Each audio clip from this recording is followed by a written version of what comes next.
بسم اللہ الرحمن الرحیم۔ السلام علیکم ورحمۃ اللہ وبرکاتہ۔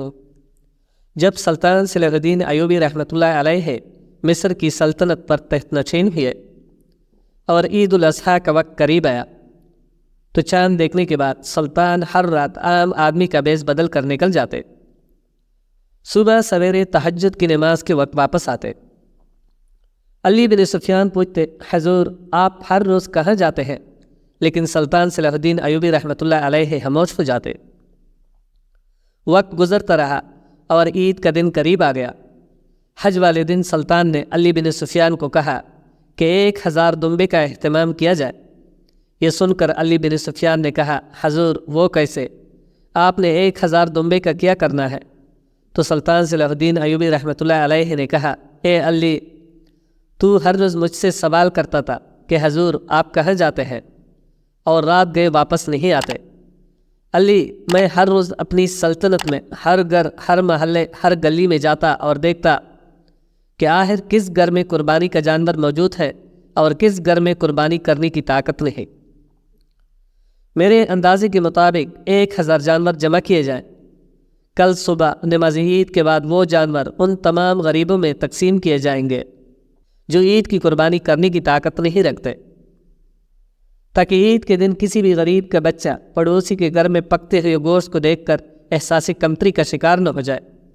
ایسا نہ ہو کہ یہ غریب بروز محشر میرے اللہ سے سوال کر دے کہ اے میرے مالک، آپ کے سلطان کے ہوتے ہوئے ہم دیکھتے رہیں اور پڑوسی کے گھر میں گوشت پکتا رہا۔ یہ سن کر علی بن سفیان کی آنکھوں میں آنسو آنے لگے اور کہا، حضور بے شک اللہ تعالیٰ آپ کی ان قربانیوں کو نہیں بلائے گا۔ عید کی تیاریاں ہونے لگی۔ اگلی صبح سلطان عیدگاہ میں پہنچے اور سپاہیوں کو حکم دیا کہ جا کر پوری سلطنت میں اعلان کر دو کہ جو غریب قربانی کرنے کی سکت نہیں رکھتے وہ فلاں میدان میں حاضر ہو جائے۔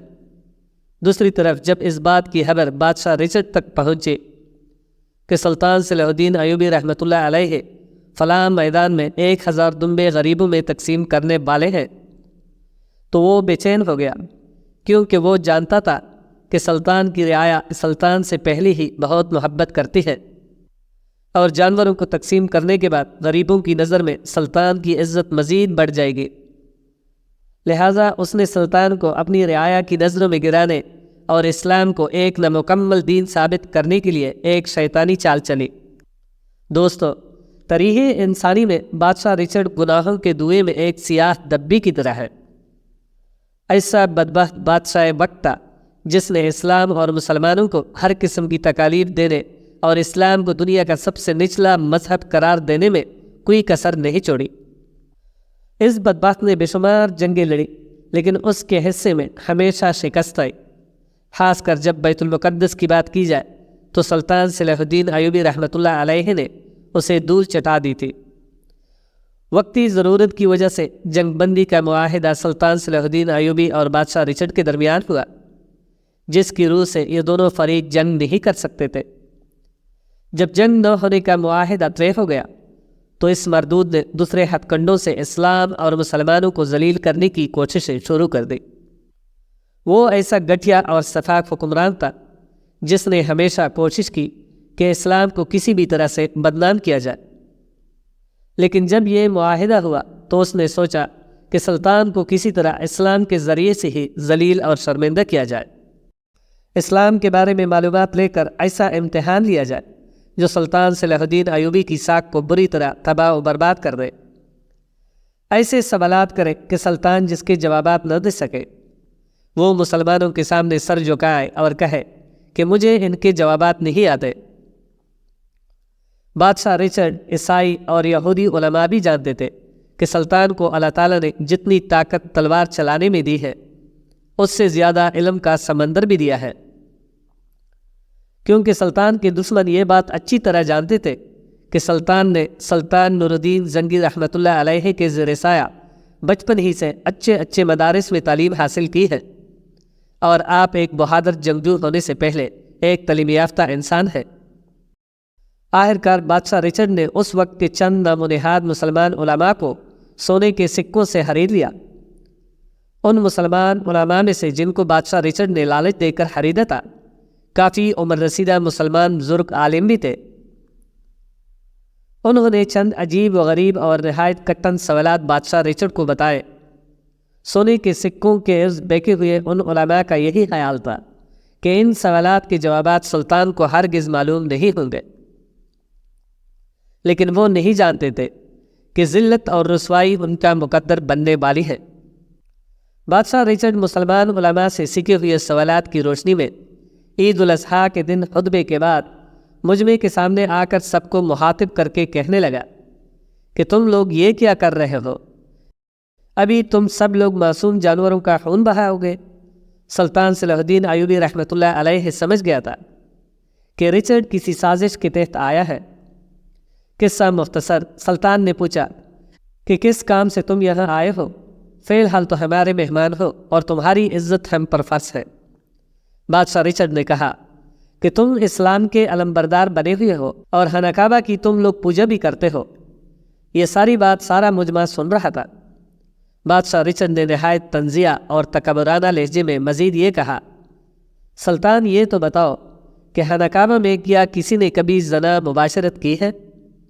سارا مجمع حیران بھی ہوا اور غصہ بھی کرنے لگا کہ خانہ کعبہ میں بلا کون اس طرح کی حرکت کر سکتا ہے۔ پھر بادشاہ رچرڈ بات کو آگے بڑھاتے ہوئے بولا، وہ کون سا جوڑا تھا جس نے یہ بدکاری کی اور تمہارا خدا اس وقت کہاں تھا؟ جس جوڑے نے خانہ کعبہ میں مباشرت کی ان دونوں کے نام کیا تھے؟ سلطان مجھے اس کے بارے میں تفصیل سے بتائیے تاکہ سارا مجمع بھی سن سکے۔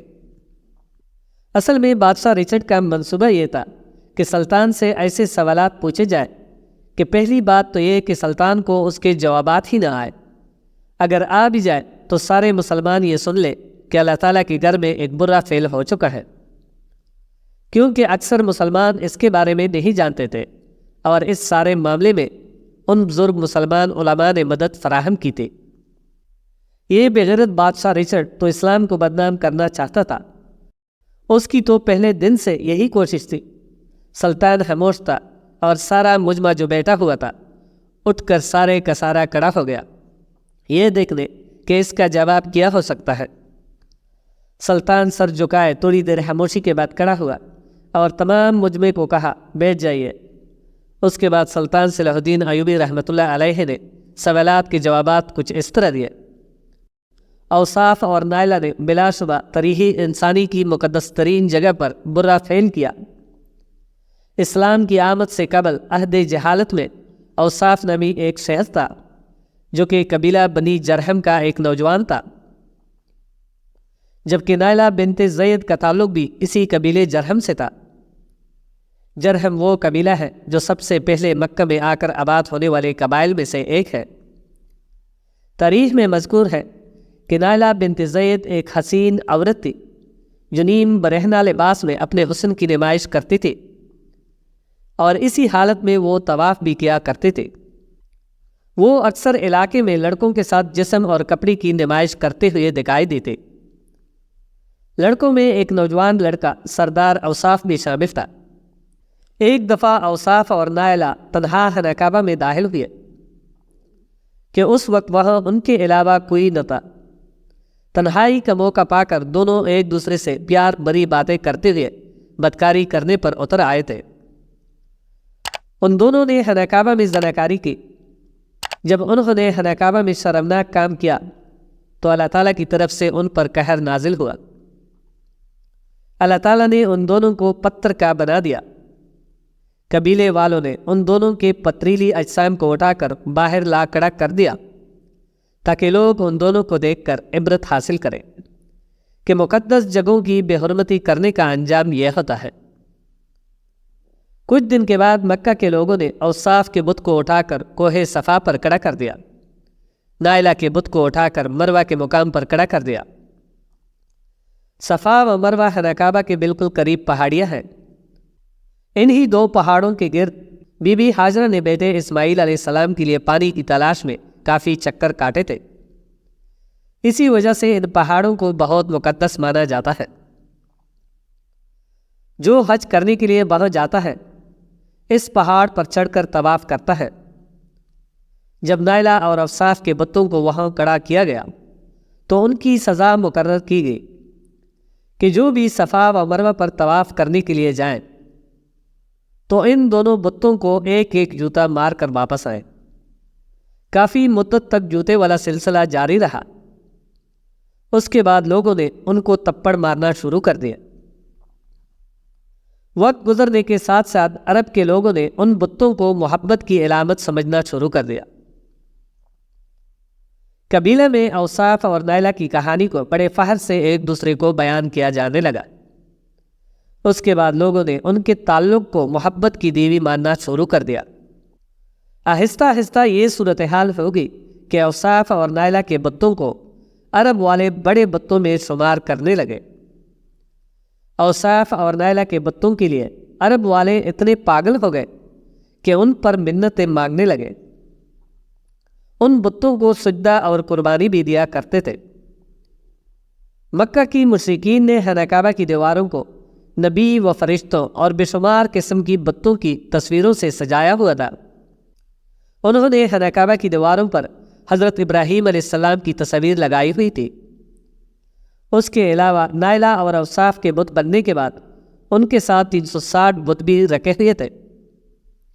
جرہم قبیلے کے لوگ بڑے فخر کے ساتھ نائلہ اور اوصاف کی داستان دوسرے قبیلے کے لوگوں کو سنایا کرتے تھے۔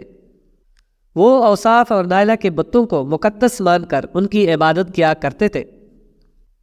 اوصاف اور نائلہ کے بت آب زمزم کے کنارے رکھے ہوئے تھے۔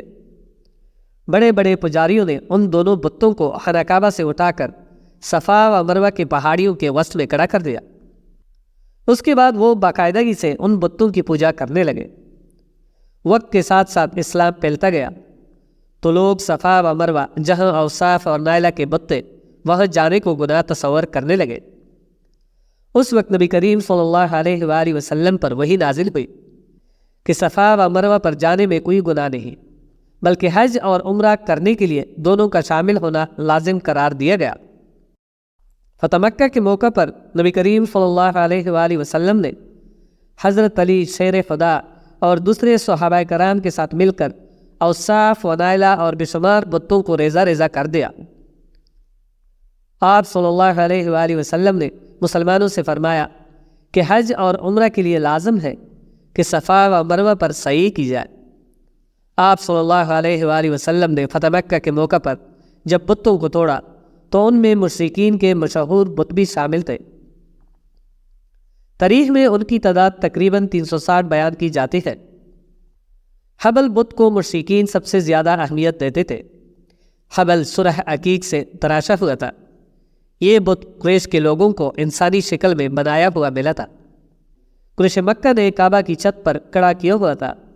یہاں پر سلطان صلاح الدین ایوبی رحمۃ اللہ علیہ سانس لینے کے لیے رکے تو بادشاہ رچرڈ وہاں سے جانے لگا، کیونکہ ان کے جو سوالات تھے جن کو وہ گٹیا ذہن کے ساتھ بنا کر لایا تھا، سلطان نے ان کے جوابات اس طرح روز روشن کی طرح سنائے کہ وہ خاموشی سے جانے لگے۔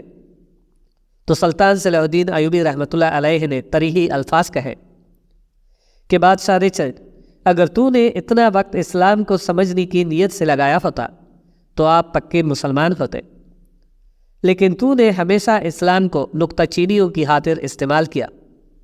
مگر یہ بھی سچ ہے کہ خدا جسے ہدایت نہ دینا چاہے وہ کبھی بھی سیدھے راستے پر نہیں آ سکتا۔ تم ان گناہگار انسانوں میں سے ہو جنہیں خدا ہدایت دینا ہی نہیں چاہتا۔ جب یہ بات سلطان صلاح الدین ایوبی رحمۃ اللہ علیہ نے کہی تو پورا مجمع اللہ اکبر کے نعروں سے گونج اٹھا، اور اس کے بعد سلطان نے ہر غریب کو ایک دمبا دیتے ہوئے کہا، آج کے دن ایسا گر نہ ہو جس میں قربانی کا جانور ذبح نہ کیا جائے۔ اللہ تعالی ہم سب کو نیک کام کرنے کی توفیق عطا کرے، آمین۔